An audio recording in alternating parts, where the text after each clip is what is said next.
All right, welcome into Starting Nine here on the Five Reasons YouTube channel. I'm Ethan Skolnick. You can follow me at Ethan J. Skolnick and at Five Reasons Sports. Good morning on a Wednesday. Producer today is Manny Chang. We're going to talk a little bit of Heat today. We will try to get to some of your comments, but just because some technical issues, we may not get to all of them. So certainly go amongst yourselves. We'll get to them later. We always see everything eventually and try to find a way to get it in our content somewhere. I do want to mention something before I get to our sponsor. Tonight, we're debuting something. Be patient with us, but it's going to be a lot of fun. It's called Playback TV.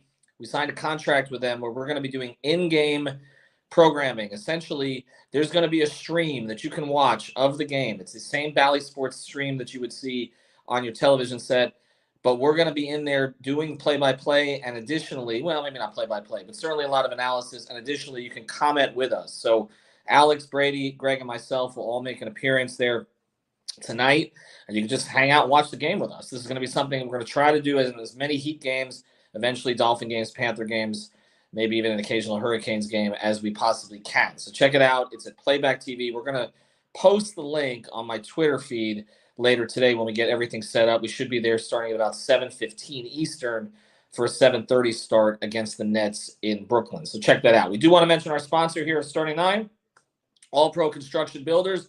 Our guy Danny, reach out to him. You can see it right there on the Instagram account, but they got lots of great stuff on the Instagram account to show you exactly what they do. They do those impact windows and doors. We know that hurricane season here is always around the corner. Why wait until July to try to get something done? Get it done now. Get it set up for you. So check it out. Again, anyway, All Pro Construction Builders, 305-484-4429. Danny's a huge Miami Heat fan. He was as disappointed as you were that they did not make a move at the deadline. I have the emojis to show for it on my phone. So check out Danny, but also it's a family business, okay? They're fully licensed, fully insured. They do great work. They've got great reviews, and eventually they're going to have a website here I can direct you to. But right now, go to All Pro Construction Builders on Instagram. All right, let's get to it. I was watching last night the Bucks and the Celtics, and it was instructive. And it was instructive in this sense. Okay, obviously those teams were not representative of what they're going to be in the postseason. Boston was without four of, you can argue, its six most important players. No Tatum, no Brown, no Horford, no Smart. Milwaukee was reasonably whole. And Milwaukee was pushed at home by that Celtics team and taken overtime and probably should have lost the game. They needed 40 from Drew Holiday, and Giannis missed a bunch of free throws down the stretch. But as I'm watching it, I'm just thinking this. Everything for the Miami Heat is very distilled right now. The Western Conference is a mess. It's a mess. Like, does anybody still know that Sacramento was the top 4 seed in the West? Because they are. But nobody's talking about them. Okay? Nobody's talking about them, right? Because Phoenix got Durant. Because Dallas got Irving. And they're going to be working through that stuff and figuring out how that works. Because the Grizzlies have come back to the pack a little bit, but obviously a ton of talent there. Denver, we just saw them. That's a really good team. They didn't even have 2 of their top 3 players against the Heat and still won on the road, right? But the West is all over the place. It's jumbled. The Clippers look like they're starting to get some things together, but we'll see. The Warriors don't have Steph right now. There are legitimately, okay, and I don't even know if you throw the Lakers into this mix, there are legitimately 7 teams in the West that could show up in a Western Conference final, and I wouldn't be stunned. The Clippers, the Nuggets, all of these teams, literally all of them, if they draw the right matchup and they're healthy, which is the key thing for a lot of those teams, and they get it together, like that thing could go through Phoenix, it could go through the Clippers, it could go through the Grizzlies, it could go through the Nuggets. Any of those teams, I could see potentially getting to the Western Conference Finals and beyond. Does anybody honestly see anybody but the Celtics or the Bucks in the Eastern Conference Finals right now? Because I don't. I mean, Philadelphia, do you trust them? Doc just picked up Dwayne Dedman, okay? Do you trust that team in the postseason? Do you trust Harden and Embiid to be connected when it matters? Do you trust Embiid to stay on the court? We've seen the Sixers in the playoffs. Is that team going to the finals? No. Eastern Conference Finals, I doubt it. The Nets, well, they've punted. I like a lot of what they've got there. They've got a lot of nice complementary pieces. We're going to see them tonight, but they have no stars anymore. They don't know what to do with Ben Simmons. They've got a really good defensive core. They're going to make it very difficult for the Heat to score tonight. Everybody makes it difficult for the Heat to score, but they are going to make it very difficult. They got a lot of length. They got switchable players. but they don't have enough offense unless Cam Thomas becomes a legitimate superstar. So do we trust the Nets? No. The Hawks, all over the place. The Knicks, I mean, is Julius Randle going to be completely different in the postseason this year than he was last year? I like Brunson, obviously. Barrett's gotten better. The Josh Hart move was terrific for them. But are they going to the Eastern Conference Finals? Are they going to win more than one playoff game and have another parade outside Sbarro on 7th Avenue? I don't think so. Okay? Now maybe they compete to win a series, but that's it. So this path in the East is very, very clear. You got to beat the Celtics or the Bucks. You're going to have to beat them at some point. I mean, if you get the 6th seed, you'll avoid both of them in the first round, but you're going to have to go through them eventually. And so I'm watching this game last night, and I'm thinking, okay, how did the Heat do this? Because I'm watching a Boston team that is without 4 of its top 6, okay? And that looked like a pretty good team. I mean, Derek White is a much better player than he was 2 years ago. Hauser is what the Heat wanted Duncan Robinson to be. Malcolm Brogdon is a top-level combo guard in terms of being like a 5th or 6th guy in your pecking order. He's terrific. Their bigs are functional. Grant Williams, I don't believe he's worth what he's asking for, but he's actually developed a little bit more of a game inside the arc. He defends. Robert Williams, to me, is overrated, but he's a great defender when healthy. He shouldn't be in the top 3 on the Defensive Player of the Year ladder, though. Come on. They held it against Bam last year, and he's played twice as many games to this point that Robert Williams has played. But either way, there's a lot of depth there. I mean, that team last year that beat the Heat had no depth. Look at all they've added. First thing, Derek White's better, and he was really good against the Heat last year. But adding Brogdon is enormous for them. And they've added front court pieces. They're better. And they have not taken a step back in coaching. In fact, for all the talk about how good Udoka was, his replacement has developed a play style that they've really taken to. I mean, I hate watching it. I don't need to see 53s every single game, but that's their target. Spo's trying to get the Heat to 43s, which means they'll miss 38 of them. So you look at that Celtics roster, it is better. And then I'm watching the Bucks roster. And beyond their big 3, Joe Ingles is a great addition for them. And we knew it in the offseason, but the question was at 35, how much would he have left? And coming off a major injury, but his game was always so slow. And he just gives them a certain calmness, and he's a very good passer, and he's a good shooter down the stretch, and he's going to be huge for them. And they still have Portis, and they learned to play without Tucker last year to a certain degree. They're better. Okay? They're better. And Muscala, he'll give them okay minutes in the postseason. So I'm trying to find a path for the Heat. I'm like, okay, well, how do you get past those teams? You're not making a major addition now. If you add somebody, let's say you add Serge Ibaka. Well, the Bucks decided they didn't want him. We'll see what he has left. In the backcourt, I mean, I still don't think Russ is coming here, but, I mean, Reggie Jackson's off the market. Terrence Ross is off the market. I mean, we talked about Will Barton. We've talked about all these guys, but is anybody going to make a significant difference so that he's going to become a guy that Spoelstra will play as one of his top 6 or 7 down the stretch? I mean, only if he's pressed. I mean, Duncan Robinson's coming back tonight, we think. He's questionable. And we talked about this on the pod last night, which you should check out. And we were like, okay, there's a role for him now, simply because there's not enough bodies. Like, they need to find something for Duncan to do. They can't have all of these dead roster spots. So I'm trying to find a path for the Heat to upset either of these 2 teams.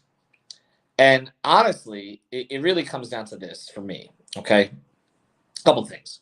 One is they're going to need a break, okay? And this is why you compete and you stay in the game, because you don't know what's going to happen. For instance, the Toronto Raptors were probably not the best team in 2019. We appreciated Jim Cramer. God, I got to check out CNBC in a minute or two. My Airbnb stock last night, yes. But you take a look at what the Heat have done here, or what they're trying to do. They're just basically they have to maximize every roster spot. They do not have a choice at this stage. Whether it's Duncan or whether it's Oladipo coming back. But you can't count on Depot to give you anything at this point, because not because you haven't seen it, you have. And this comes in from insurancebyLynette.com. Check that out, of course. She's our friendly sponsor of your insurance. If you need car insurance, go to her. I agree. Last night's game was a wake-up call for the Heat. I think it was. Here's what they have to do. They have to maximize every single roster spot they have. So that means they got to rebuild Duncan's confidence to make him functional. All right. 2 is whatever their plan is with Oladipo, they need to get it right this time. They cannot have another setback late in the season. I'm not blaming them for that, but they need to do whatever they can for precautionary purposes so that he doesn't have another, 3 weeks, where the hell did Depot go? And this comes in from Ethan. Different Ethan. I'm sorry, but the Bucks and Celtics would beat us 5 in a playoff series. The talent is too low on our team. That is what it looks like to me. But let me pivot back to why you stay in the game. You stay in the game for the same reason that the Toronto Raptors stayed in the game the whole way, got all the way to the finals with what was a very good team. Okay, a lot of really good players there and obviously was led by Kawhi, and Kyle was at a higher level at that stage. Siakam had come into his own. They had some good role guys for sure. Van Vliet played very well for them. But they don't win a championship unless Durant and Clay get hurt in the finals, right? And we see this kind of stuff happen all the time. And especially now, because the players are getting hurt more frequently, even though there's fewer back-to-backs. And we can talk about the training and everything else that's going into this, but players are going out more often, even during the postseason. Guys will get hurt. And so I know this seems like a cop-out and it's kind of pathetic, but honestly, the Heat need to get right and be playing their best game in case something like that happens. I mean, you look at Milwaukee, and I'm watching this last night, and here's the other thing, okay, that jumps out. Giannis hurts his knee at the end of the game. I mean, you are literally an inch twisting it the wrong way from their season being over. So you play it out. Boston, look at all the injuries right now. Now, Jalen's is not something that's going to be a long-term thing. Tatum seems to be banged up quite a bit of late. And the way Smart plays, he'll probably get hurt again. Not that is something that's going to derail them. But I come to this. You have to be playing your best ball because, again, you don't know what kind of circumstances are going to befall some other team that you're competing with. So that's 1. They need to maximize every roster spot. That's 2. Number 3 is, and this we talked about him a little bit last night, they need to get to the stage where Tyler Hero can be effective against everybody. Now, Milwaukee, he loves playing Bucks. I talked to him last year before the Bucks or the Celtics and who he wanted, and he was open about it. He wanted the Bucks. They're going to play that drop. The Bucks do things a certain way against everybody. This was actually mentioned by Stan Van Gundy, and damn, is he good as an analyst. Okay, we're going to try to get Stan on our show here in the next couple of weeks. But Stan hit on it last night. The Bucks, they don't adjust. This is a Budenholzer thing. And he gets killed for it, but they just don't adjust. They're going to play their style. They're going to let you take your threes. And then at the end of the game, that whole thing where the foul comes at the end of the game, the Sam Hauser 3 at the end of regulation, is because they will not foul at the end of the game. Everybody in the league knows that the Bucks do not foul in that situation. Spo does sometimes. Budenholzer will not do it. So they end up giving a low percentage 3 to Hauser, which he makes, okay? You know what the Bucks are. You know what they're going to do. The Heat have a book on them. They're just better than the Heat. And now they're better than they were last year. This Bucks team, to me, is the best team of the Giannis era. If you look at everything that they have, the level that Drew is playing at offensively, yes, they don't have PJ Tucker, but they have added so much around that group, and Ingles is terrific for them. It just is. It's a great acquisition. So to compete with that kind of team, with that kind of depth, you're going to need a break, but you're also going to need Tyler Hero to be playing at an extraordinarily high level. I don't know if he can get there consistently. The Bucks give him a chance to do it. The Celtics don't. Okay? The Celtics are going to play him completely differently. They're going to throw traps at him. He has gotten better at adjusting those traps. But if he cannot, they're not getting a guy who's going to change their scoring equation here in the buyout market. They're not. People can talk about Russ. He's just going to make them less efficient. He gives them some attacks to the rim and all that. He'll give them some rebounding. But even if it was Russ, he's not going to their offensive rating is not going to soar with Russ. Okay. They need Tyler to be consistently effective offensively, getting them easy baskets, which he likes the hard stuff, but he's got to get them baskets because Brady and Greg and I went through this last night. Their offensive rating with Jimmy and Bam is 117 this year. It's excellent. It drops when Tyler's in there with them. He has to elevate them offensively. So he needs to be consistently good. Against Boston, it's going to be harder. the way that they guard him. And so against Boston, how could you possibly beat Boston? Well, this is going to be really problematic. I know that they had that split against the Celtics. They looked good in one of the games, but the problem with Boston is you have to have enough defenders to throw at Tatum and Brown, right? And even these days, it's not enough because the way they spray it out to shooters and everybody's shooting threes and they're attempting 53s and they're making a decent percentage of them, right? Spoelstra is going to be tempted to go all defense against them to try to line up as many wings as possible. You'll see Haywood Highsmith get minutes. You'll see Caleb get additional minutes. You'll do whatever they can to try to slow those guys down. And unfortunately, that's going to hurt you on the offensive end. The only chance that they have to beat Boston is Bam to literally be the best player on the floor, not Jimmy. Bam. It has to be Bam. And I mean offensively, too. We've already seen this transition happen. We're seeing Bam be consistent where if he doesn't get you 24, 25 on a given night, you're surprised. He will need to be even better in a series against the Celtics. I know everybody's waiting for playoff Jimmy and he's going to go nuclear. I'm a little bit concerned that once they get to the postseason, that with some of the issues that Jimmy's had with the knee this year, that there's going to be a missed game or two. It needs to be Bam, in my view, against Boston. But what would I give their chances of beating either?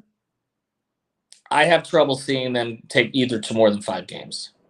I don't know that a buyout edition is going to make a difference, but to me, it comes down to, again, maximizing every roster spot, Hero being consistent and lethal against Milwaukee. He's going to have to be great. Like, he would have to average 27 in a series against Milwaukee on reasonably good efficiency, and Bam being elite against Boston.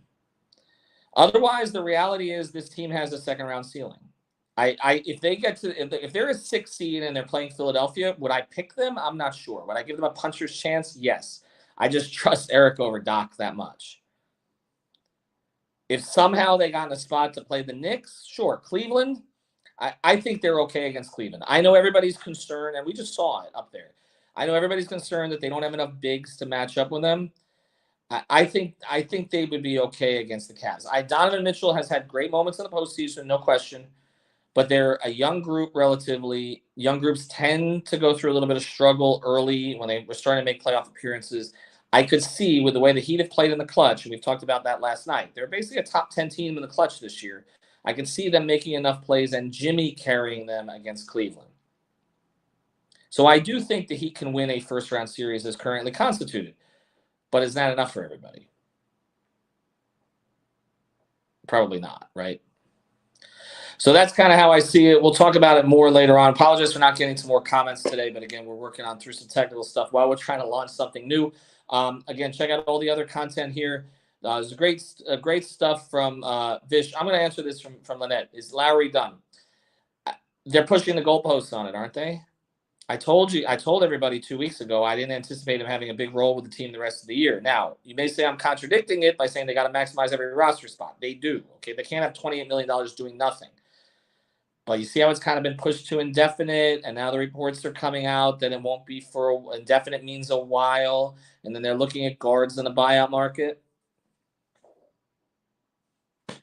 I mean, I signaled this before the trade deadline. So they're going to have to figure out a way to get something out of him the rest of the season. But it would be absolutely nuts to pull Gabe Vincent out of the starting lineup. I said Gabe should have been starting 3 months ago. There's no reason to take Gabe out of the starting lineup now. He's your starting point guard the rest of the way. You see what you have. He's not afraid of taking the catch and shoot shots in the clutch.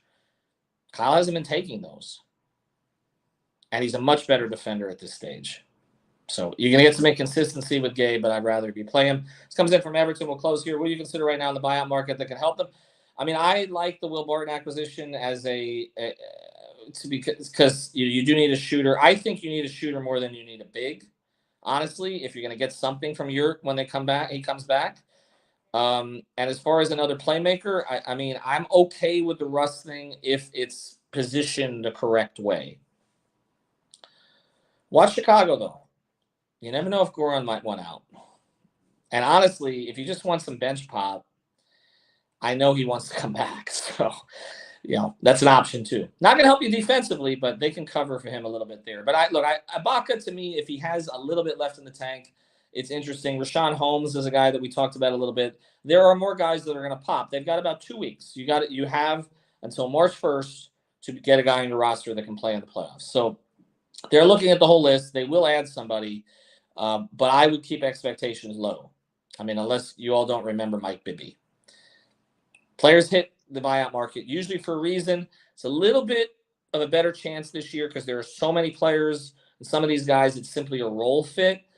But again, typically, if you're counting on a buyout guy to save you, you have serious problems in your roster.